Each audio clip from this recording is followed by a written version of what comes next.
episode of Paradigm Profiles is called Aryan Brotherhood, the Billy Ray Hamilton murders. In 1979, Billy Ray Hamilton, aka Big Country, was serving a 4-year prison sentence in Folsom State Prison. He had been convicted for several strong-arm robberies. By all accounts, Billy Ray was considered to be a violent criminal that had been entrenched in a life of crime since an early age. Like most youngsters that are destined to get involved in the criminal element, he came from a broken family and his parents abandoned him and his siblings when they were all relatively young. When he was around 7 years old, Billy Ray and his 2 younger sisters were sent to stay with their grandparents in Kentucky one summer when they were 3, 5, and 7 years old. Their mother was supposed to retrieve them and come back once she was able to regain some stability in her own life, but this would never happen. Their grandparents would basically end up raising them and essentially became their new mom and dad. Like most broken families that go through this same type of impetuous cycle, their mother experienced a history of drug use and other psychological issues that were attributed to past abusive relationships. Eventually, she came to the conclusion that her kids were better off being raised by her parents and that she just didn't have any interest in raising them. Years later, she did something that would undoubtedly engender abandonment issues to all her kids. She simply sent a brief letter indicating that she had no interest in picking them up and that she didn't want them anymore. After the arrival of the letter, she was never seen or heard from again. Their biological father continued to frequently visit Billy Ray and his 2 younger sisters, but they never lived with him and he never provided for them. The only other biological relatives that were involved in their lives was an aunt and an uncle that assisted with raising them and getting them enrolled in school. Surprisingly, Billy Ray took an interest in school and actually stayed in school until 1969 when he dropped out of his junior year in high school. His grandparents would both end up dying that same year, and this would be the last time that at least one of his sisters, Phyllis, would see him again until he would later go to trial in 1980. Billy Ray would end up living and staying in Kentucky for the next couple of years until sometime around 1973. This is when his life of crime commenced. In 1973, he was locked up in the Kenton, Kentucky jail for a non-violent crime he committed while he was intoxicated. While he was there at the Kenton County Jail, he allegedly conspired to escape with 3 other inmates. On the evening of the planned escape, Billy Ray sent the jail's chaplain a short kite indicating that the television in their cell wasn't working. In this particular jail, besides the religious services that he provided, the chaplain also assisted the jail with other services such as providing inmates with books, games, and other forms of entertainment. So it wasn't unusual for the chaplain to have received this type of request. When the chaplain entered the cell to investigate why the television wasn't working, Billy Ray and the other 3 inmates rushed him and put a jail-made knife to his throat. Once they overpowered him and took his keys, they used him to get past 3 electronic doors to freedom. The escape ended up being successful, and fortunately for the chaplain, it was perpetrated without having to commit any acts of violence. But Billy Ray had no intentions on staying in Kentucky. He headed straight west and continued until he reached California. During the next couple of years that Billy Ray stayed out, he continued to spiral downward into a life of crime. He never really developed an addiction or problem with drug abuse. He occasionally experimented with different kinds of drugs, but his debility was alcohol. He liked to drink, and he liked to drink often. In 1977, Billy Ray needed some money and was looking for a victim. At the time, he was in San Jose. He was traveling back and forth between Northern and Southern California. He spotted an elderly man who looked to be in poor health coming out of a store. Easy target. I'm personally not in favor of preying on the old and weak, but I wasn't there, so I can't speak on it. Billy Ray approached the guy, told him to give him his jewelry and his money, and a physical confrontation ensued. Billy Ray's not a small guy. He's about 6'2", 210 pounds, and he's got one of them slender, ripped up, stocky type of builds. He's the type of guy who's obviously spent a lot of years on the pull-up and dip bars. Anyways, the older guy wasn't no match for him. He ended up beating up the guy and robbing him of his watch and a small amount of pocket cash. Not long after the incident, He was arrested and charged with robbery. Santa Clara County offered Billy Ray 4 years on the robbery, and he took it. Somehow, the escape charges from Kentucky County Jail were worked in and consolidated, which saved him the trouble of having to deal with extradition and more court appearances going back and forth between Kentucky and San Jose. In 1979, while incarcerated in Folsom State Prison, Billy Ray met Clarence Ray Allen. Allen befriended Billy Ray while they were in Folsom and propositioned him about killing several witnesses that had testified against him.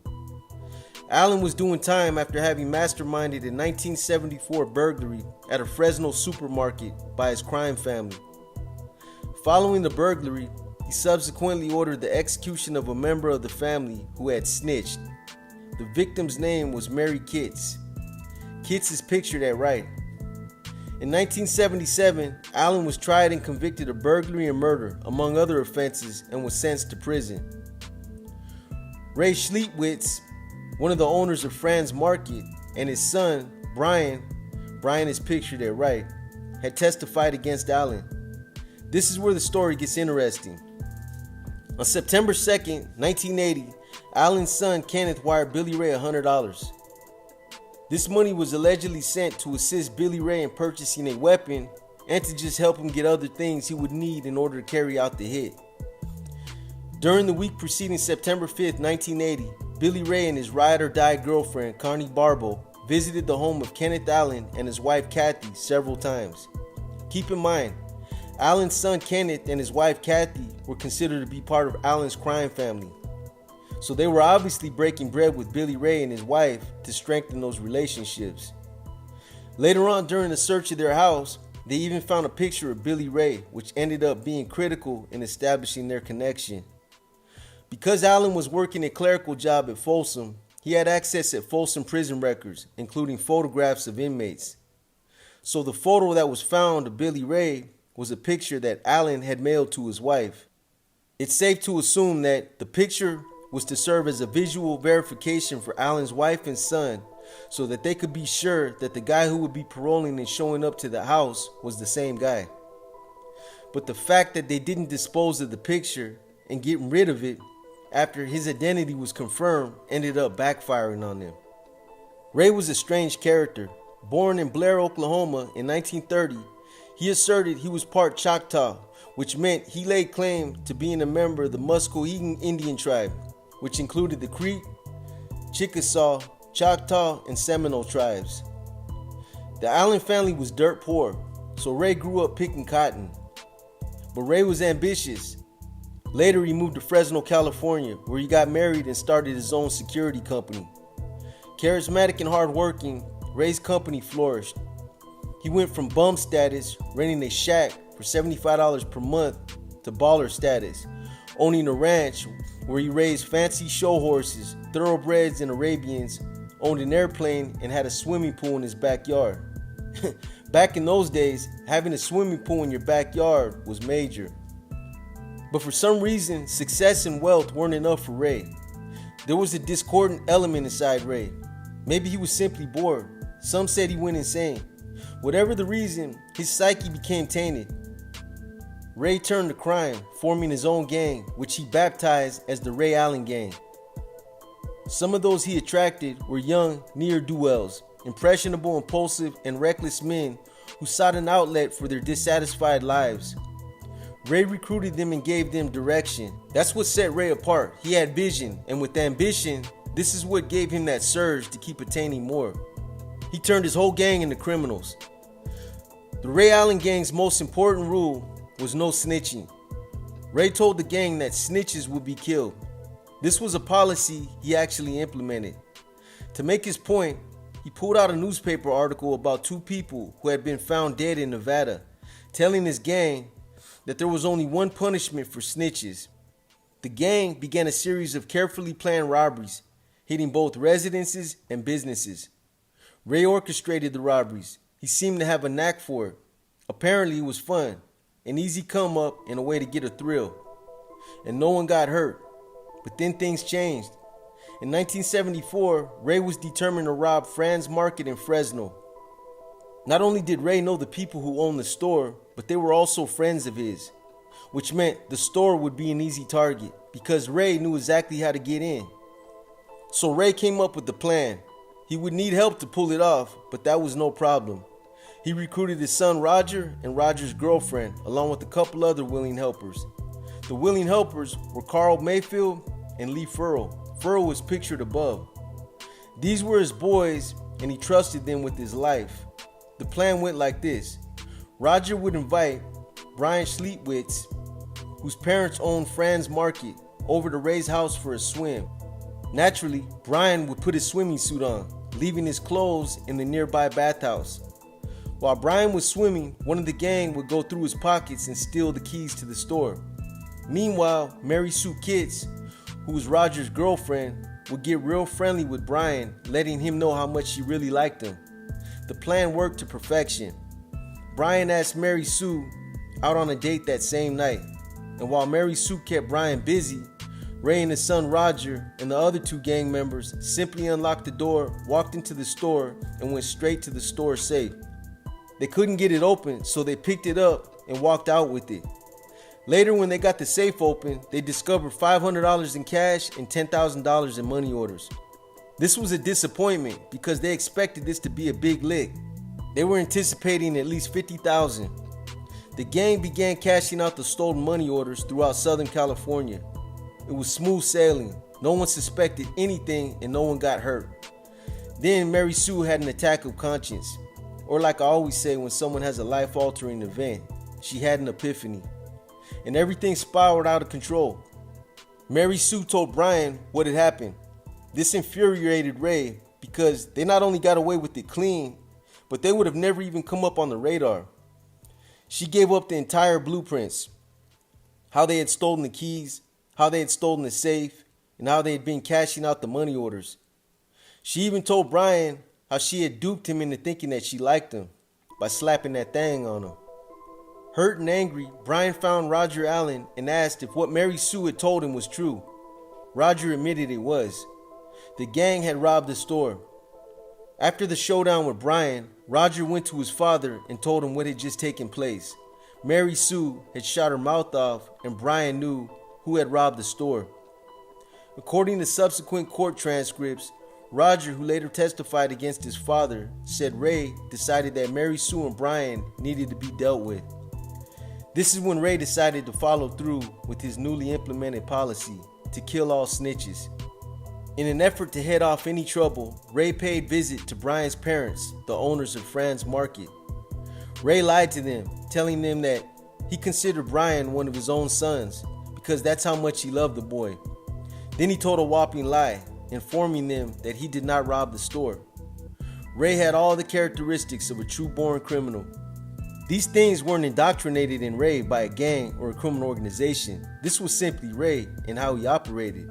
This is how he thought. After that, he started telling the truth. He hinted that if they caused any legal trouble for anyone, they might reap a whirlwind because he had heard rumors about burning down their house.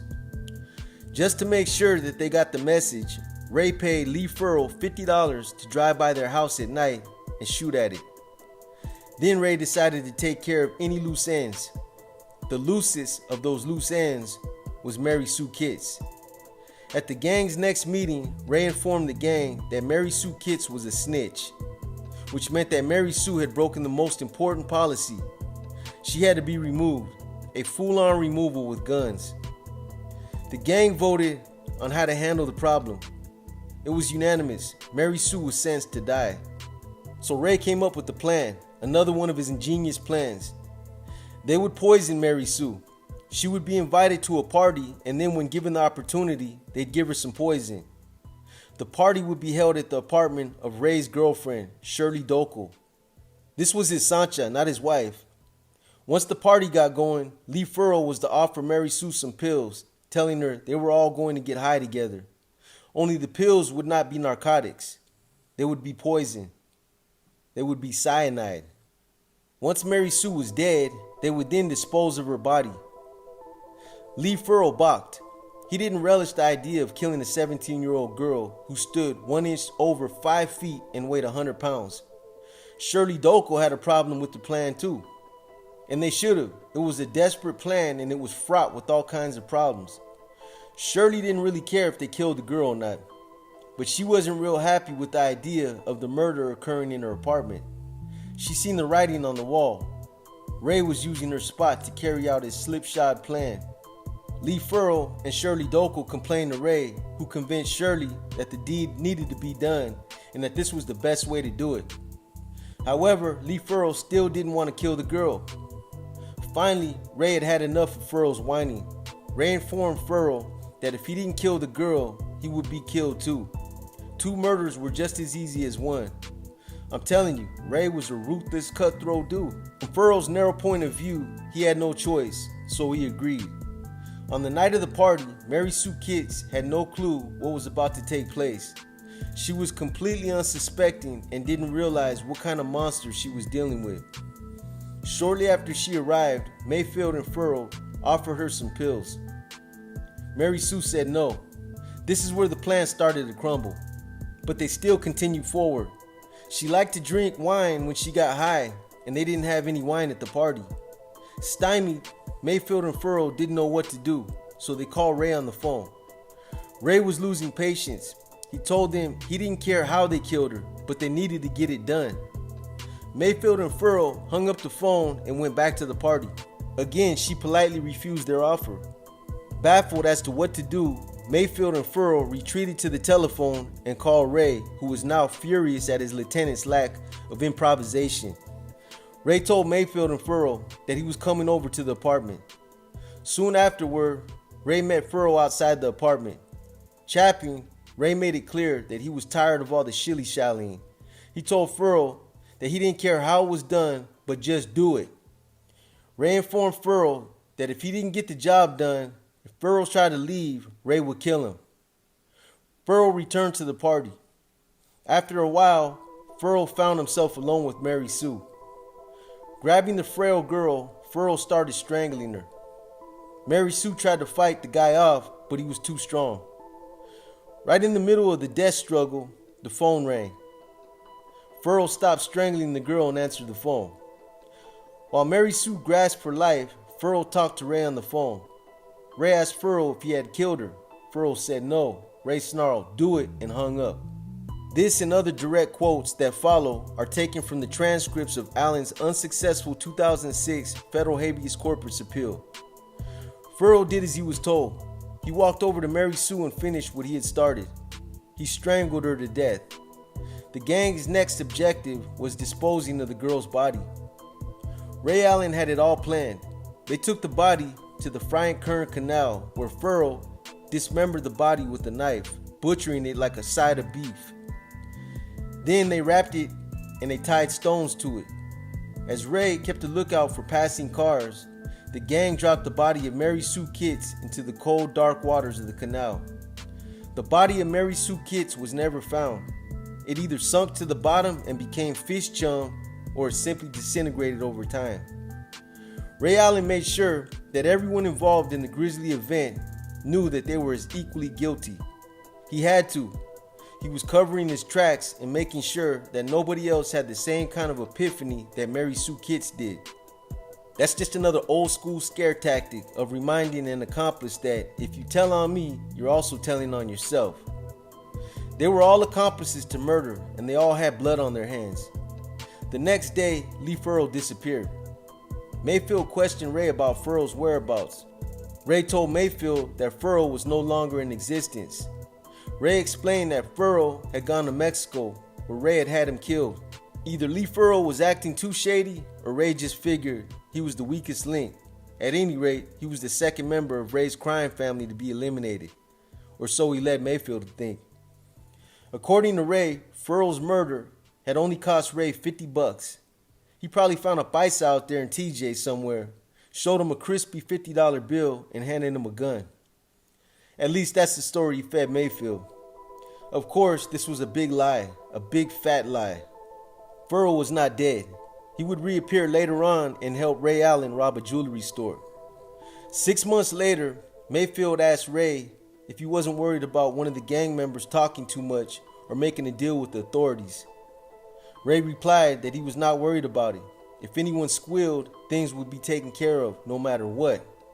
Even if Ray were in prison, he would reach out from prison and kill them. The Ray Allen gang laid low for a while, but then Ray started getting antsy. He began planning new robberies. So he brought in 2 new recruits to help. Their names were Allen Robinson and Benjamin Mayer. Concerned about the possibility of snitches, Ray made sure that the new members knew how he handled such treachery. He told Mayer that once upon a time, he had had a bride helping them who got mouthy, so he had to waste her. She was now sleeping with the fishes. These quotes came from the court testimony of Benjamin Mayer.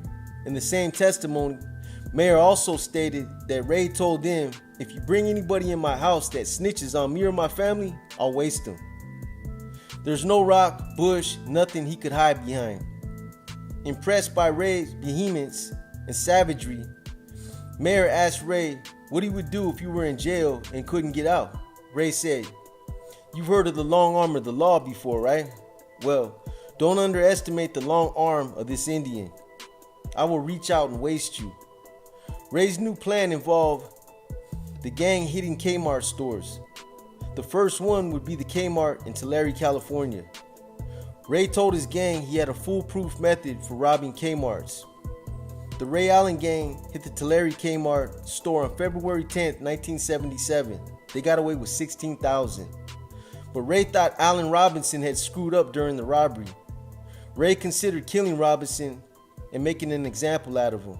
In the end, he simply replaced him with the new gang member, Larry Green. 1 month later, in March of 1977, the Ray Allen gang hit the Visalia Kmart store. Things didn't go well. The new guy, Larry Green, really fucked up. While holding his gun to the head of one Kmart employee, Green thought he saw movement. Turning, he shot an innocent bystander. The situation rapidly fell apart as police cars arrived.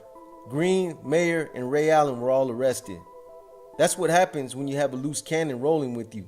He panics, pulls the trigger, and everyone gets hemmed up. Clarence Ray Allen was tried and convicted of robbery, attempted robbery, and assault with a deadly weapon. With their leader in jail, the Ray Allen gang began dissolving and in no time had completely disassembled. Everyone started looking out for number one. They all started talking, which resulted in Ray going to trial for the murder of Mary Sue Kitts. Almost the whole gang testified against their former boss. Lee Furrow made a deal. In return for his testimony, he would be allowed to plead to second-degree murder and serve only 5 years. Other witnesses against Ray Allen include Brian Schleitwitz, Carl Mayfield, Shirley Dokel, and Ben Mayer. At his second trial, Ray was convicted of burglary, conspiracy, and the first-degree murder of Mary Sue Kitts. He was sentenced to life in prison without the possibility of parole. Folsom Prison was Clarence Ray Allen's new place of residence. While there, Ray met Billy Ray Hamilton, whose nickname was Big Country. He also met an inmate named Gary Brady. Both Brady and Billy Ray were short to the house and were scheduled to be paroled in a short time.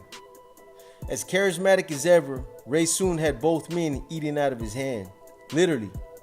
But Billy Ray wasn't no slouch. He didn't just take a liking to Ray and began falling for his little self-serving schemes because he was just such a good manipulator. Ray used money to entice these guys.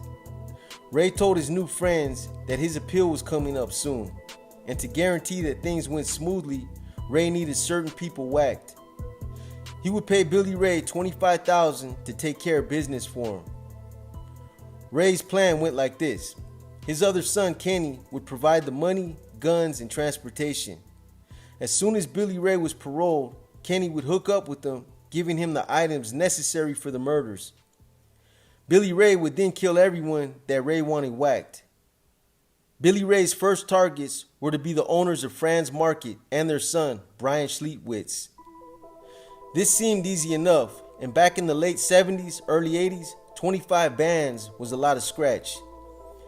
After his parole, Billy Ray hooked up with Kenny, who met him at the Fresno bus depot.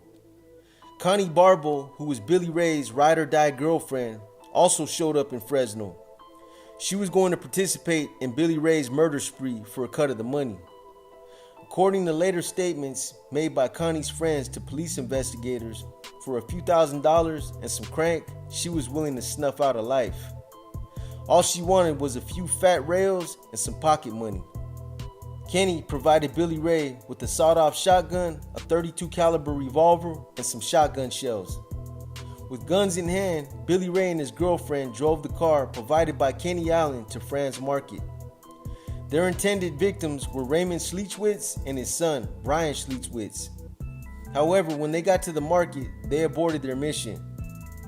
There was a 15-year-old Mexican boy in the store, and Connie refused to murder someone so young. So they aborted the mission and decided to go back the next day.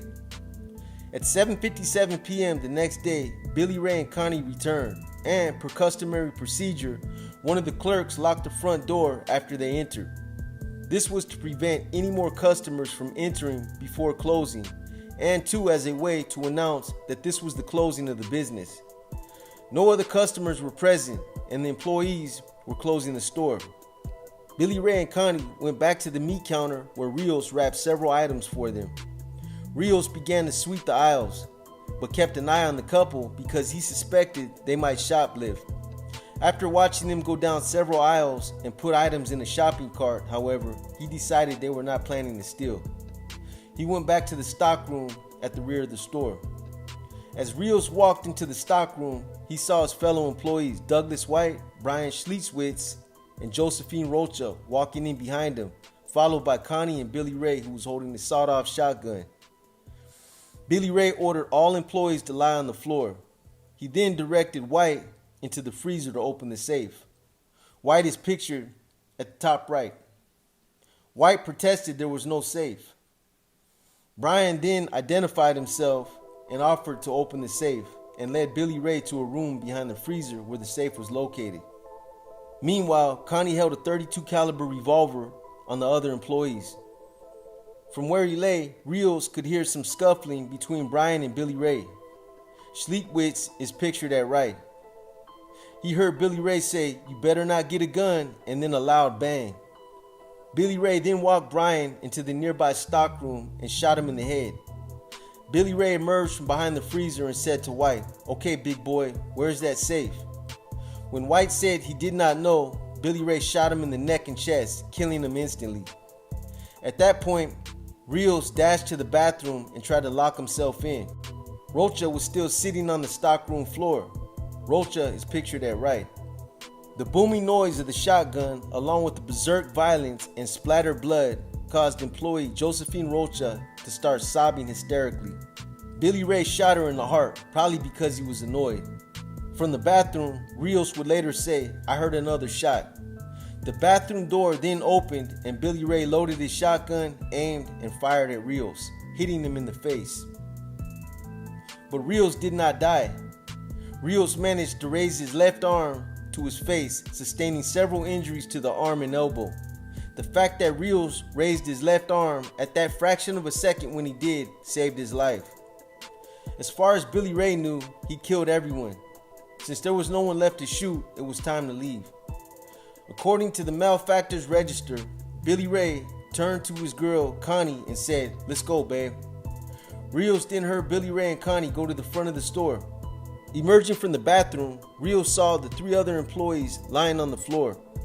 They were lying in one huge pool of blood that had pooled together by all three victims. Billy Ray and Connie tried to leave by the front locked door as Rios raced out the back door. A voice called out to him to halt and a shot was fired, but he kept running. When Jack Abbott, who lived behind Franz Market, heard the shots, he got his shotgun, which was loaded with shells containing number 6 pellets, and ran toward the front of the store as Rios ran out. Abbott went into the store where he saw White and Rocha. As Abbott was leaving, he was shot in the left hip. He turned and saw the man who shot him standing in the doorway. He shot back and the man ran toward his car. The man groaned and stumbled as he got into the car and drove away. A few minutes later, the police sirens wailing screeched to a halt in front of Franz Market. When they entered the store, which now resembled a battlefield, blood and gore were everywhere. They found 3 dead bodies and the severely wounded Joe Rios. Calling for an ambulance, the officers carefully searched the rest of the building. The man had the same physique as Billy Ray. Just before 8:30 p.m., the police arrived and found Connie hiding in the bathroom and her revolver in the toilet tank.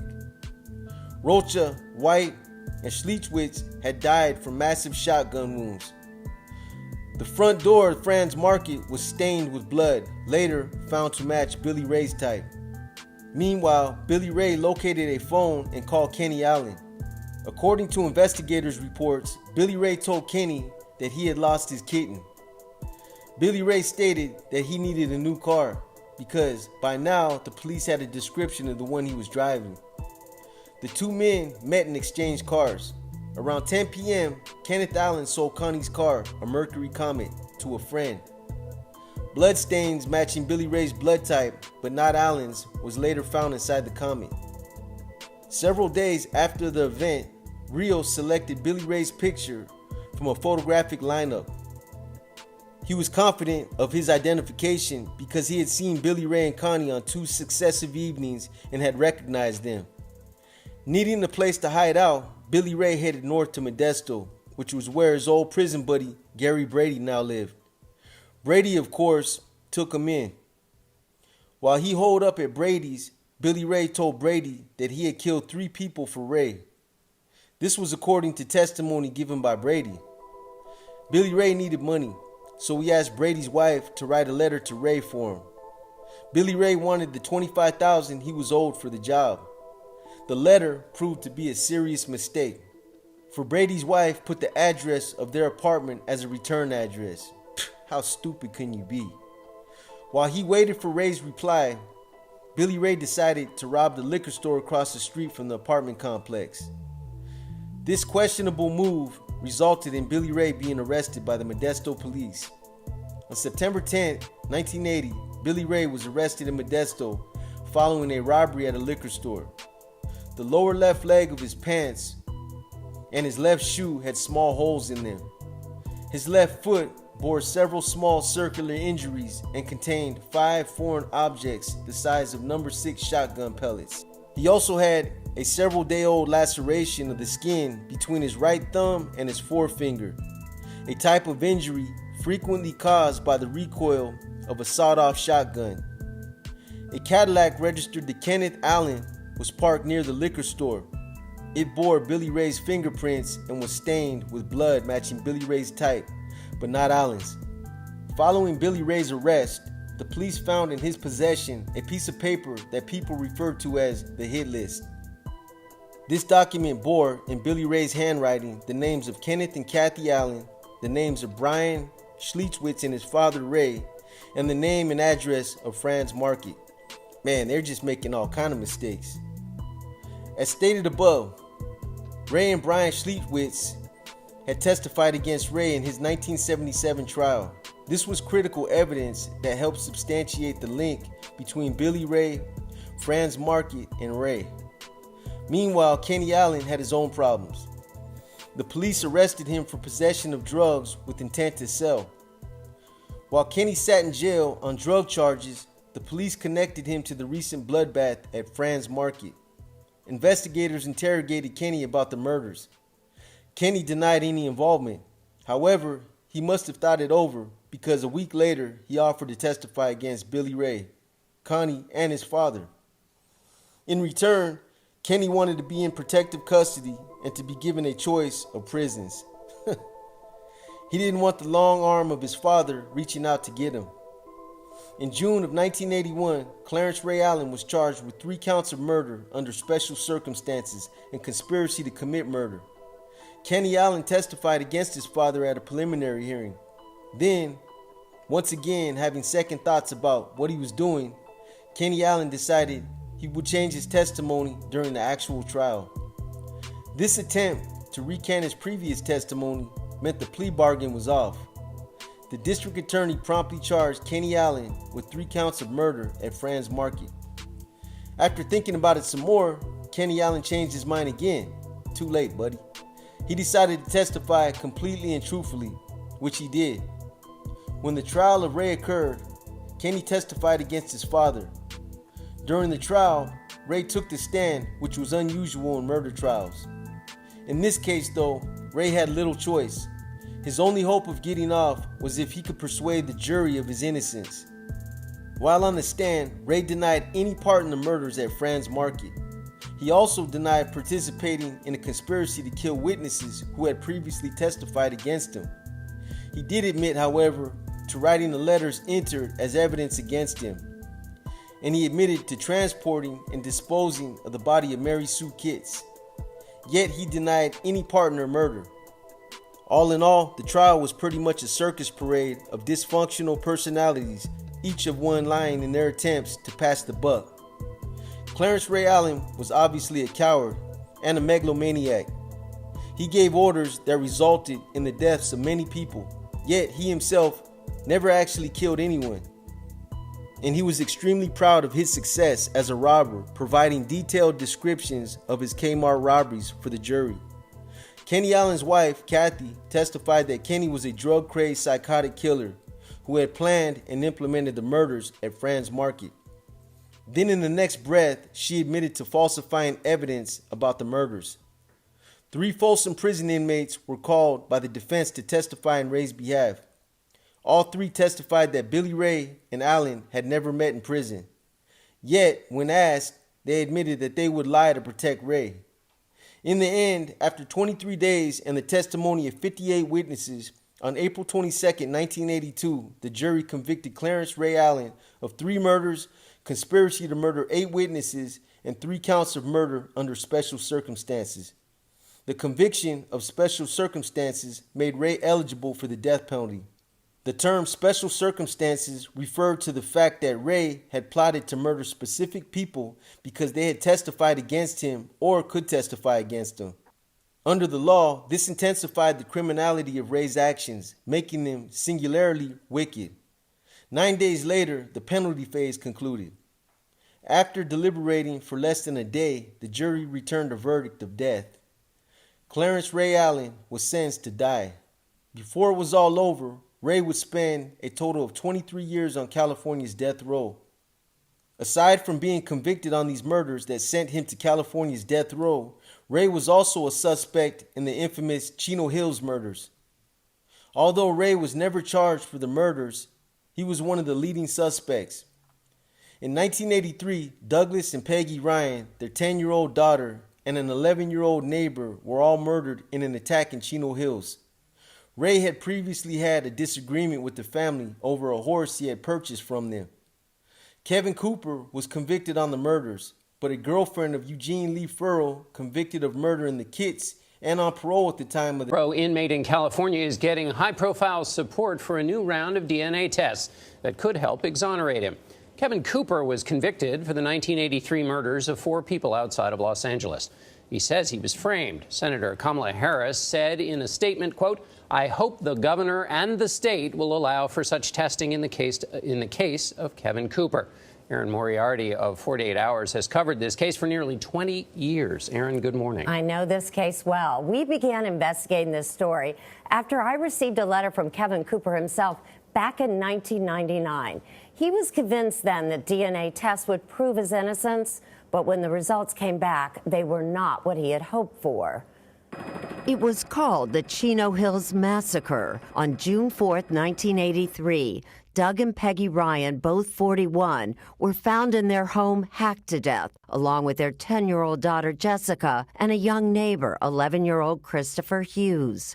8-year-old Josh Ryan's throat was cut, but somehow he lived. 3 weapons were used, and Josh Ryan initially told investigators there were 3 attackers. My throat was slashed here, and I got stabbed here and hit by an axe here. But the multiple assailant theory was abandoned when investigators discovered Kevin Cooper next door. He had been hiding out after escaping from prison on a burglary conviction. And in February 1985, Cooper was convicted of the murders. Although serious questions remain. How did Cooper manage to use 3 weapons at once? He's ambidextrous. He could use either hand equally well. Ambidextrous. Cooper's fingerprints were not found anywhere, just a single drop of blood that a state expert said was Cooper's. But most troubling is the revelation that there was evidence pointing to another suspect. And at testimony at trial, it was learned a sheriff's deputy destroyed it. And I looked down and here was these coveralls. And I picked them up. And as I picked them up, the more I picked them up, then I saw the blood. When Diana Roper, now deceased, found bloody clothing belonging to her boyfriend, a man with a violent criminal history, she turned them in. Floyd Tidwell was the sheriff. Wouldn't you say that taking in coveralls that appear to be covered with blood, not sending them to lab, and throwing them away before trial would be highly unusual? I don't know that that happened. That did happen. I'm very, very vague on that. In the early 2000s, the state conducted DNA tests on evidence from the case, and the results matched Cooper. Does that make you feel confident that Kevin Cooper was definitely involved in this? Yeah. But not everyone agrees. Cooper's attorneys believe that new and advanced DNA testing on existing evidence, including hair samples and blood, could support the theory that there were multiple people involved in the murders. And there are many, including a federal appeals court judge, who believe that the evidence that was previously tested back in 2002 could have been planted. The governor is reviewing Cooper's request for additional DNA testing. And I should point out the defense will pay for it, the testing. This is a very tough case. Yeah, and so this story's far from over. It definitely is. All right, thank you, Aaron. The attacks claim Furrow had been the killer. Cooper is pictured top right. Furrow emphatically denied involvement and provided a DNA sample. Furrow pictured with victim kits on left. In 2018, outgoing California Governor Brown ordered new DNA testing in the Cooper case. Results from DNA testing were still pending as of 2020. The horrifying murder of a white family in Chino Hills created enormous public pressure on the San Bernardino County Sheriff's Office to solve the crime. Although Josh, the surviving victim, who had been left for dead with his throat slashed, indicated that the attack was committed by several white men, the sheriff announced just 4 days after the bodies were found that the sole suspect was Kevin Cooper, a young black man with a long criminal record who had recently walked away from minimum security prison and then hid in an empty house near the Rains. Sadly, a tan t-shirt believed to have been worn by one of the killers didn't produce enough DNA to provide a profile.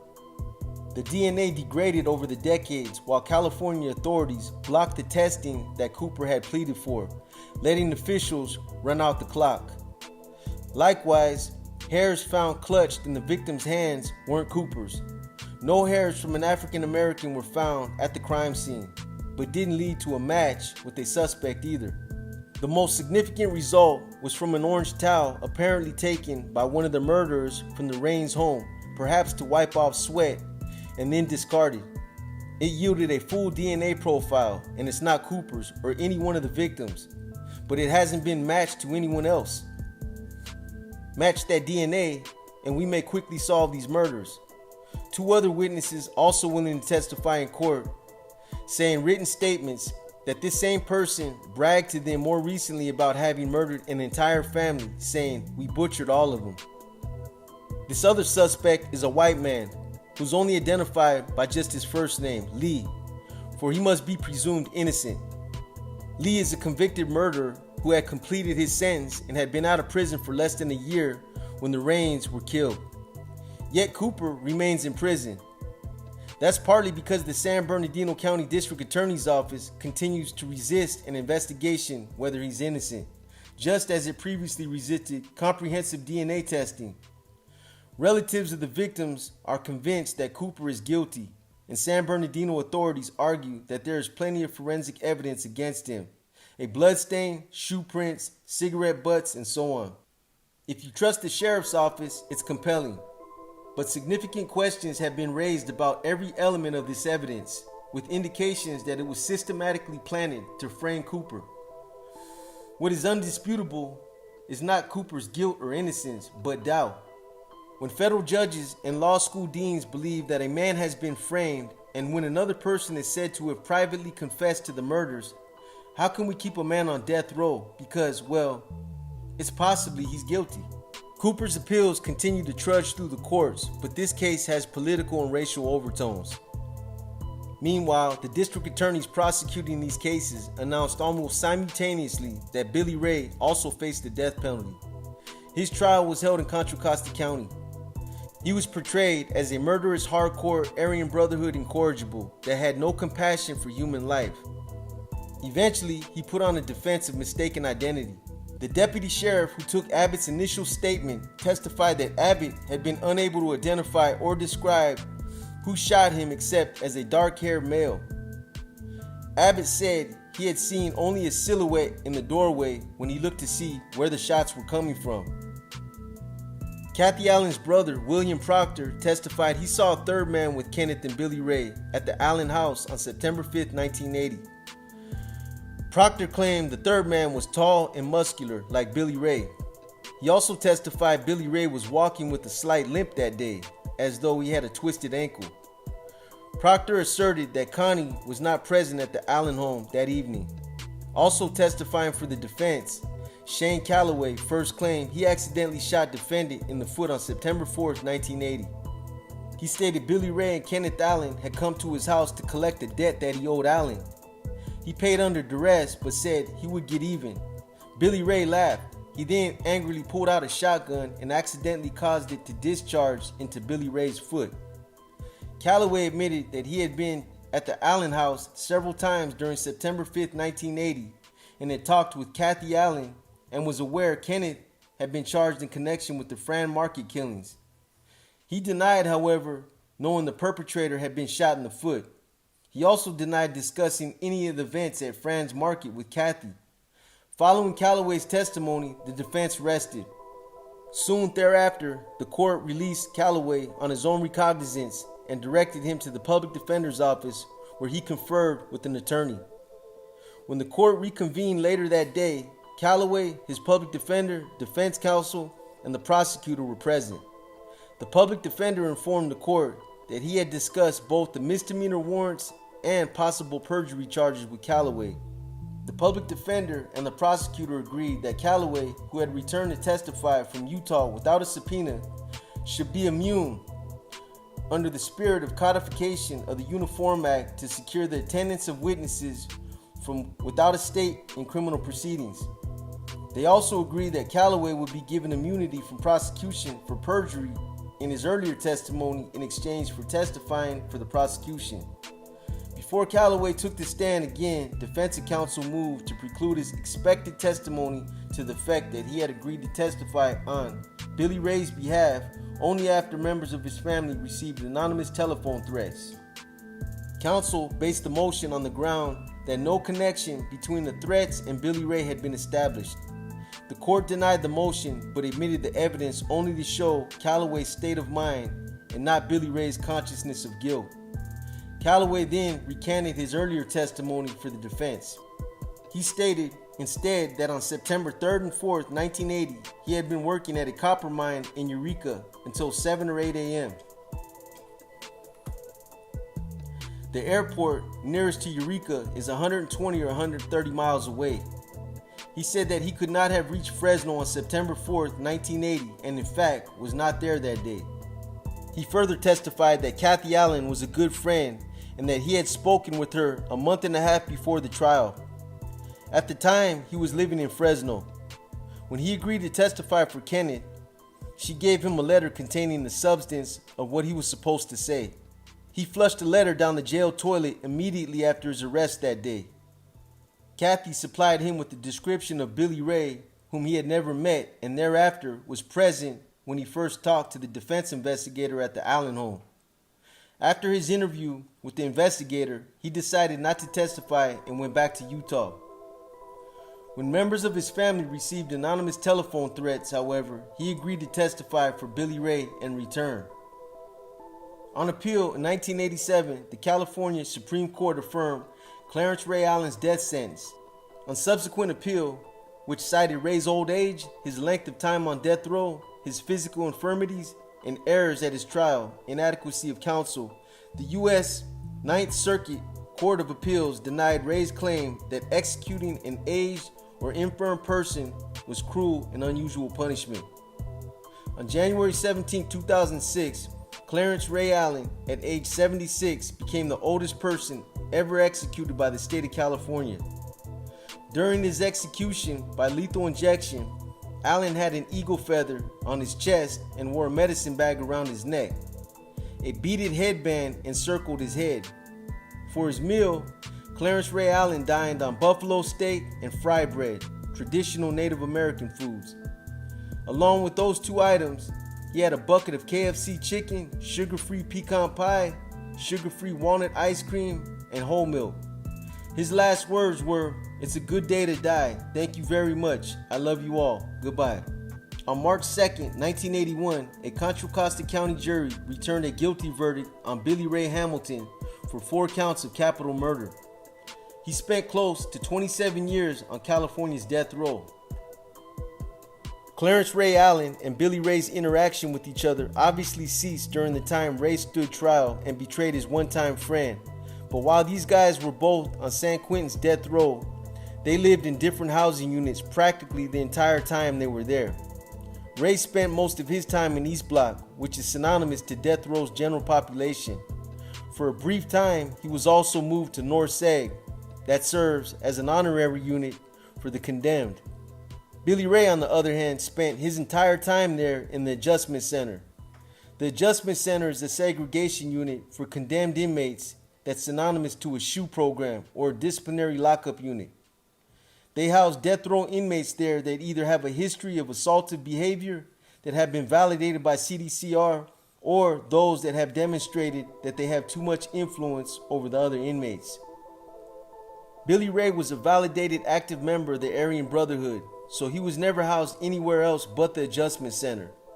In the late 80s, early 90s, Billy Ray killed another inmate in San Quentin's Adjustment Center that had fallen into bad standings with the Aryan Brotherhood. It was a one-hitter quitter to the heart that dropped the dude on the spot. Sometime around 1997-1998, I was housed in the Adjustment Center next door to Billy Ray.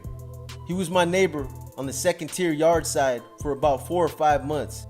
I've said this before about some of the MA members who were housed over there in the Adjustment Center, and I can say the same for most of the ABs who were there as well.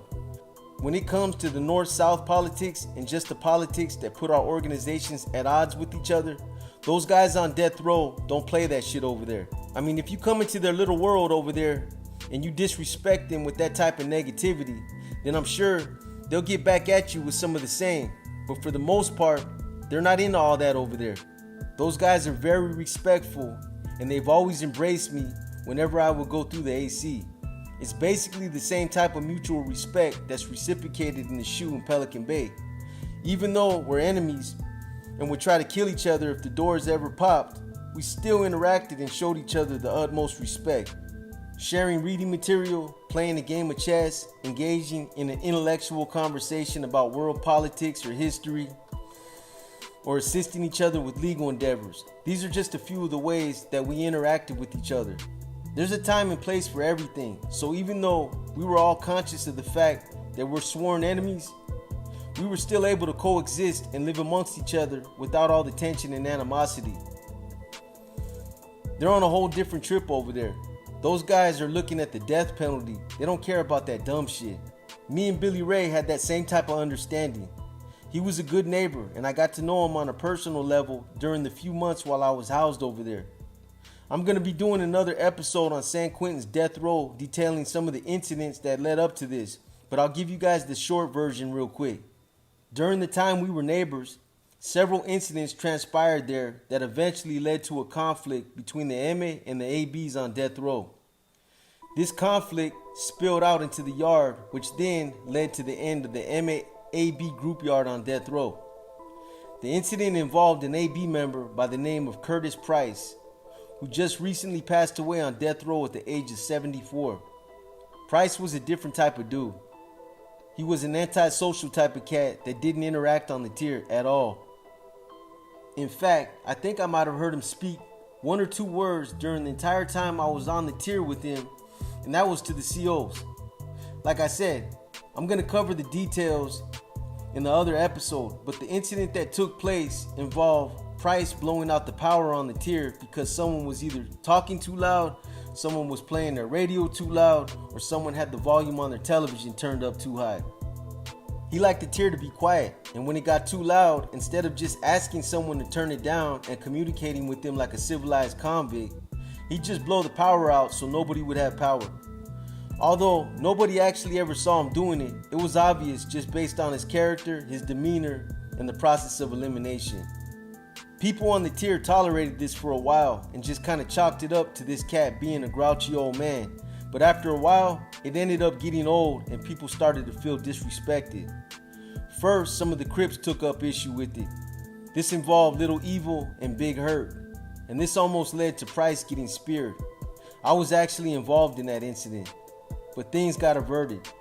Later on, there were some MA members that ended up taking issue with it because they ended up being close enough to Price on the tier to where their power was being blown out too. One thing led to another, and then it spilled out to the yard. Keep this in mind.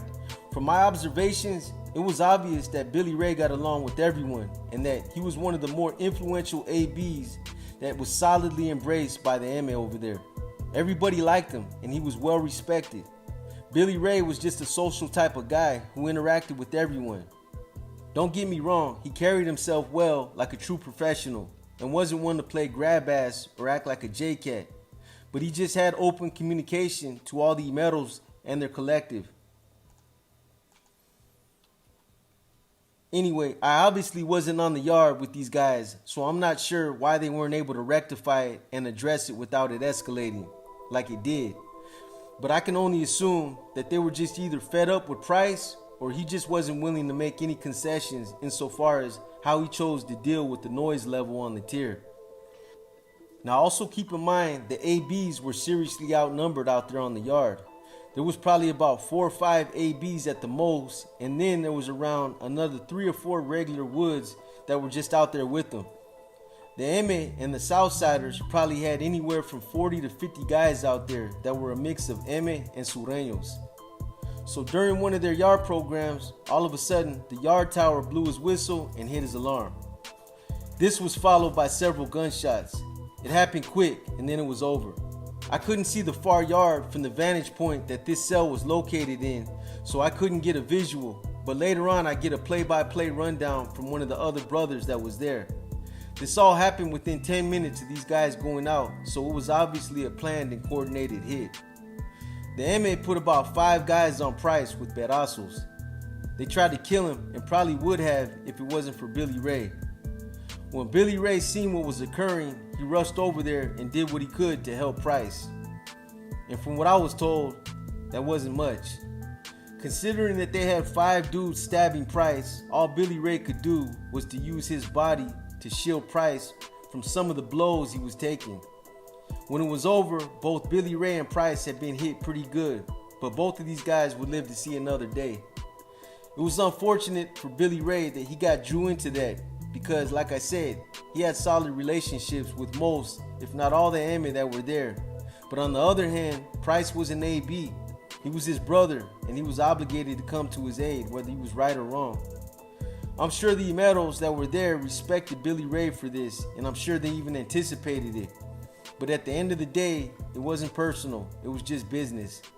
Needless to say, this effectively ended the group yard between the MA and the ABs on death row. And although this eventually fizzled out and didn't continue to escalate, that day and that incident definitely changed their relationship.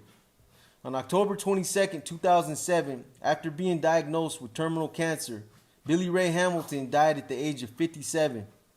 He had been on California's death row for 26 years. I hope you guys enjoyed this episode of Paradigm Media News. As I'm sure you guys have noticed, we're trying our best to get as much content out to you guys as possible. We got 5 different books going on at the same time to give you guys a variety, and we're trying to drop profiles, Q&As, and phone calls. Let us know what you guys think. Also, remember the milestone that we set for ourselves. We're trying to reach 20,000 subs by the beginning of the new year. This is just affirmation to us that our platform is being embraced and that people are supporting what we do. As always, we appreciate all the support as well as all those of you who continue to be positive. Without you guys, we would cease to exist.